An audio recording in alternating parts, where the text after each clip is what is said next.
ஆண்டவர் இயேசு கிறிஸ்துவில் எனக்கு மிகவும் பிரியமான நம்பிக்கையாளரான அன்பார்ந்த சகோதர சகோதரிகளே,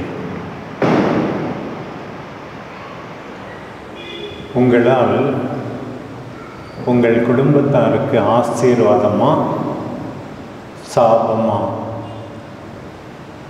ஒவ்வொருவரும் தங்களையே கேட்டு பார்க்க வேண்டும். இன்றைக்கு வாசிக்கப்பட்ட முதல் வாசகம் ரோமையருக்கு எழுதப்பட்ட திருமுகம் 5ஆம் அதிகாரத்திலிருந்து. ஒரு பக்கம் முதல் மனிதன் ஆதாமை பற்றி, இன்னொரு பக்கம் புதிய ஆதாம் நம் ஆண்டவர் இயேசு கிறிஸ்துவை பற்றி. ஆதாம் கடவுளின் கட்டளைக்கு கீழ்ப்படியவில்லை. உடனே பாவம், சாபம், தண்டனை, சாவு. ஆனால் நம் ஆண்டவர் இயேசு கிறிஸ்து கடவுளின் கட்டளைக்கு கீழ்ப்படுகிறார். அவரால் வாழ்வு, ஆசீர்வாதம், மீட்பு. பிரியமான சகோதர சகோதரிகளே, இன்றைக்கு திருப்பலியிலே பங்கெடுக்கிறோம். நாம் எல்லாம் ஆதாமை ஒத்திருக்காமல் ஆண்டவர் இயேசுவை ஒத்திருக்க வேண்டும். நம்மால் பலருக்கு மகிழ்ச்சி கிடைக்க வேண்டும். நம்மால் நம் வீட்டாருக்கு வாழ்வு கிடைக்க வேண்டும். நம்மால் நம்மோடு வாழ்பவர்களுக்கு ஆசீர்வாதம் இருக்க வேண்டும். அதற்காகத்தான் முக்கியமாக இந்த கொண்டாட்டத்திலே பங்கெடுக்கிறோம் என்று நான் நினைக்கிறேன். பாருங்கள், இன்றைக்கு பதிலுரை பாடலில் மிக அழகாக பாடினோம். என் கடவுளே, உமது திருவுளம் நிறைவேற்ற இதோ வருகின்றேன். திருப்பாடல் 40. எல்லா நேரத்திலும் தந்தையாகிய கடவுளுடைய திருவுளத்தை நிறைவேற்ற ஆண்டவர் இயேசு விரும்பினார். யோவான் நற்செய்தி 4ஆம் அதிகாரத்தில் வாசிக்கிறோம். உங்களுக்கு தெரியாத சாப்பாடு எனக்கு ஒன்று உண்டு. அது என்ன தெரியுமா? தந்தையினுடைய விருப்பத்தை நிறைவேற்றுவது என்னுடைய சாப்பாடு அப்படின்னு சொன்னார்.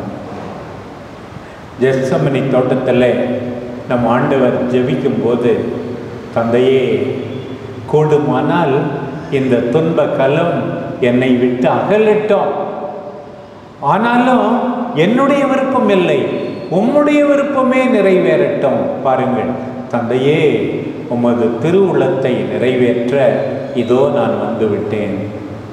பிரியமான சகோதர சகோதரிகளே, ஒவ்வொரு நாளும் எழுந்தவுடனே நாம் கேட்க வேண்டியது, ஆண்டவரே, நான் இன்றைக்கு என்ன செய்ய வேண்டும் என்று விரும்புகிறேன்? உம்முடைய விருப்பம் என்ன? நம்முடைய பாதுகாவலர் புனித அந்தோனியார்,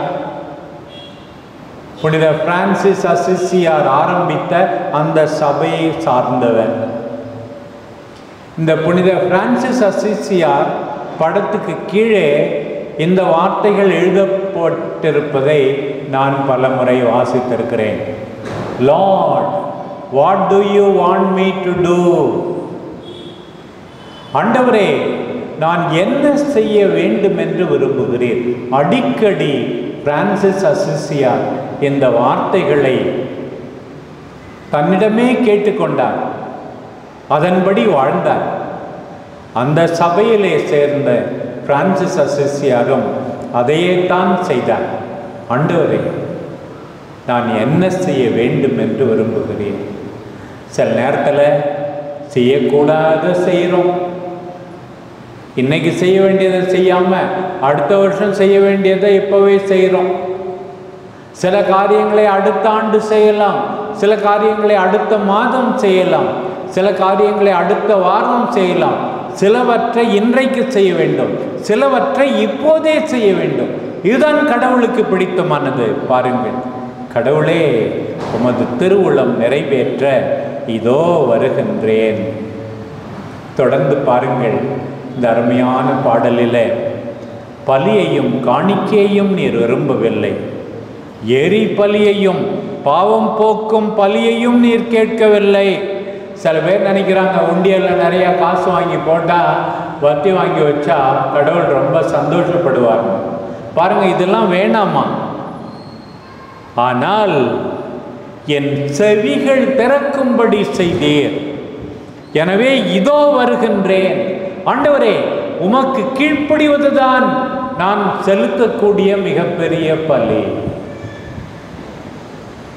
என் செவிகள் திறக்கும்படி செய்தீர். என் கடவுளே, உமது திருவுளம் நிறைவேற்றுவதில் நான் மகிழ்ச்சி அடைகிறேன். உமது திருச்சட்டம் என் உள்ளத்தில் இருக்கிறது என்றேன் நான். என் நீதியை நீர் நிலைநாட்டிய நற்செய்தியை மாபெரும் சபையில் அறிவித்தேன். ஆண்டவரே, உம்மை தேடுவோர் எல்லாரும் உம்மில் மகிழ்ந்து களி கூறுவர். ஆண்டவரை தேடுவது, ஆண்டவருடைய குரலை கேட்பது, அவருக்கு கீழ்ப்படிவது, அவருடைய விருப்பத்தை நிறைவேற்றுவது, இதுதான் நாம் செய்யக்கூடிய மிகப்பெரிய வழிபாடு, நாம் செலுத்தக்கூடிய மிகப்பெரிய காணிக்கை. நிறைய பேர் அன்பார்ந்தவர்களே இதை மறந்துடுறாங்க. ஆண்டவருடைய வார்த்தையை கேட்பதில்லை, அவருடைய விருப்பத்தை செய்வதில்லை. தங்கள் விருப்பத்தின்படி வாழ்பவர்கள் எல்லாம் கோயிலிலே காணிக்கை செலுத்துகிறார். காணிக்கை, ஆண்டவரே, உம்முடைய விருப்பத்தை நிறைவேற்றுவதன் அடையாளமாகத்தான் நான் காணிக்கை செலுத்துகிறேன் என்பதை நாம் மறந்துவிடக்கூடாது.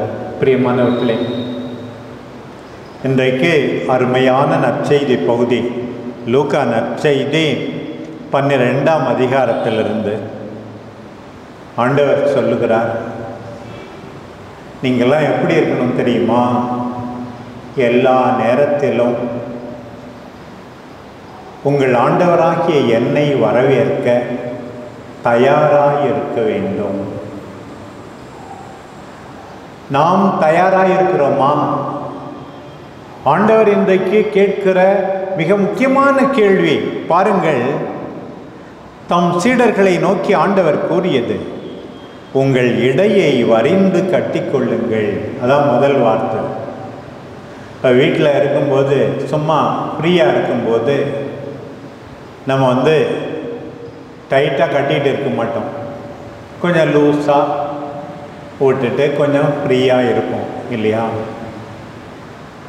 நான் ஒரு சண்டைக்கு போகணும், ஒரு பயணத்துக்கு போகணும், ஒரு முக்கியமான வேலை செய்யணும் அப்படின்னா துணியெல்லாம் அப்படி லூஸாக தொங்கிக்கிட்டு இருக்குமா? இருக்காது தானே?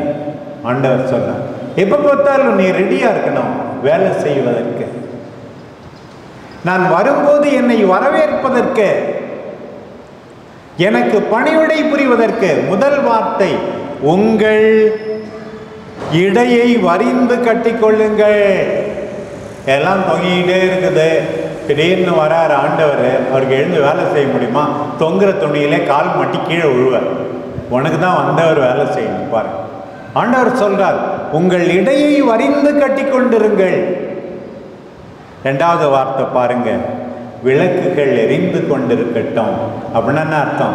நீ தூங்கலன்னு அர்த்தம். லைட்லாம் சுவிட்ச் ஆஃப் ஆகியிருந்தா என்ன பண்ணுறது? வரவங்களுக்கு சங்கடம், வருவோர் கீழே விழ நேரிடும். நீ தயாராக இல்லை என்பதை காட்டும். விளக்குகளும் எரிந்து கொண்டிருக்கட்டும். நமக்கு தெரியும், மத்தேயு நற்செய்தியில் 25ஆம் அதிகாரத்தில் அந்த கதை 10 கன்னியர் ஓமை. சில பேருடைய 5 பேருடைய விளக்கு தான் மீண்டும் பற்ற வைக்கப்பட்டது, எரிந்து கொண்டிருந்தது. மணமகனாகி ஆண்டவரை வரவேற்க முடிந்தது. விளக்குகள் எரிந்து கொண்டிருக்கட்டும். தயார் நிலை, பணிபுரிய துடிக்கின்ற நல்ல மனசு, சோம்பேறி இல்லை. ஆண்டவர் தொடர்ந்து சொல்லுகிறார், திருமண விருந்துக்கு போயிருந்த தலைவர் திரும்பி வந்து கதவை தட்டும்போது அவருக்கு கதவை திறக்க காத்திருக்கும் பணியாளருக்கு ஒப்பாயிருக்கும். கல்யாண விருந்துக்கு போயிருக்காங்க, பூசைக்கு மட்டும் போயிருந்தா தெரியும், 4 மணி கல்யாண பூசை, 5 மணிக்கு 5:30 முடிஞ்சிடும், வந்துடுவாங்க. விருந்துக்கு போனால் எப்போ வருவாங்கன்னு தெரியாது. இந்த காலத்தில் பரவாயில்ல, கொஞ்சம் டைமுக்கு சாப்பாடு போடுறாங்க, கல்யாண சாப்பாடு. அந்த காலத்தில் எப்படி இருக்குமோ, ஆட்களெல்லாம் கூட்டி ப்ரிப்பேர் பண்ணோம், எப்போ தான் போட ஆரம்பிப்பாங்களோ, சாப்பாடு எப்போ தான் கிடைக்குமோ தெரியாது. கல்யாணத்துக்கு போயிருக்கிறான், வீட்டு தலைவன் எப்போ வருவான்னு வேலைக்காரனுக்கு தெரியாது. வீட்டு வேலைக்காரன் எப்பயும் தயாராக இருக்கணும். கதவை தட்டும்போது இவன் தூங்கிட்டு இருந்தான்னா, கொரட்டை விட்டுட்டு இருந்தான்னா என்ன பிரயோசனம்? பிரியமானவர்களே, ஆண்டவர் எதுக்காக சொல்றார் தெரியுமா? நான் உங்களை தேடி வருகிறேன். சாகும்போது மட்டும் இல்லை, கடைசியாக வருவார். அதுக்கு முக்கியமான தயாரிப்பு இருக்கணும். உண்மைதான். இப்போது நான் அறிவிக்கின்ற வார்த்தை வழியாக ஆண்டவர் வருகிறார். புனிதமிகு நற்கருணை வழியாக வருகிறார். ஒவ்வொரு நாளும் வருகிறார், பல முறை வருகிறார். ஆண்டவரை வரவேற்க தயாராக இருக்க வேண்டும். நம்ம எல்லாரும் தயாரா இருந்தா என்ன ஆகுமா பாருங்க, வர ஆண்டவர் வேலைக்காரன் ஆயிடுவாராம். இங்க இருக்கிற வேலைக்காரனுக்கு தலைவர் பணிவிடை புரிவாராம். பாருங்க, இன்னைக்கு சொல்லி தலைவர் பார்க்கும்போது விழித்திருக்கும் பணியாளர்கள் பேறு பெற்றவர்கள். அவர் யாரு? தலைவர். தம் இடையை வரிந்து கட்டிக்கொண்டு அவர்களை பந்தியில் அமரச் செய்து அவர்களுக்கு பணிபுரிவாராம். Serving servant will become served servant. பணிவிடை புரிய வேண்டிய நமக்கு ஆண்டவரே பணிவிடை புரிவாராம். பாருங்கள் பிரியமானவர்களே, எவ்வளவு நல்ல வாக்குறுதி. நாம் பேறு பெற்றவர்களாம். பாருங்கள், ரெடியா இருந்தா, வாட்ச்ஃபுல்லா இருந்தா, விழித்திருந்தால், தயார் நிலையில் இருந்தால் ஆண்டவர் நமக்கு பணிவிடை புரிவாராம். ஆண்டவர் நம்முடைய வேலைக்காரனாக மாறுவாராம். ஆறுதல் அளிக்கின்ற இத்தகைய அற்புதமான பகுதிகள் எத்தனை முறை கேட்டீர்களோ, எத்தனை முறை எடுத்து சொல்லப்பட்டதோ தெரியவில்லை. பிரியமானவர்களே, ஆதாமாக அல்ல, ஆண்டவர் இயேசுவை போல ஆசீர்வாதமாக இருப்பார். நம்முடைய குடும்பத்துக்கு சாபத்தை அல்ல, ஆசீர்வாதத்தை கொண்டு வருவார். நாம் செலுத்தக்கூடிய பலி ஆண்டவருக்கு கீழ்ப்படிதல் என்பதை உணர்ந்து வாழ்வோம். ஆண்டவர் பல முறை நம் வாழ்விலே வருகிறார். நம்முடைய கடைசி நாளிலே வரப்போகிறார். இதோ ஆண்டவரே, தயாராக இருக்கிறேன்.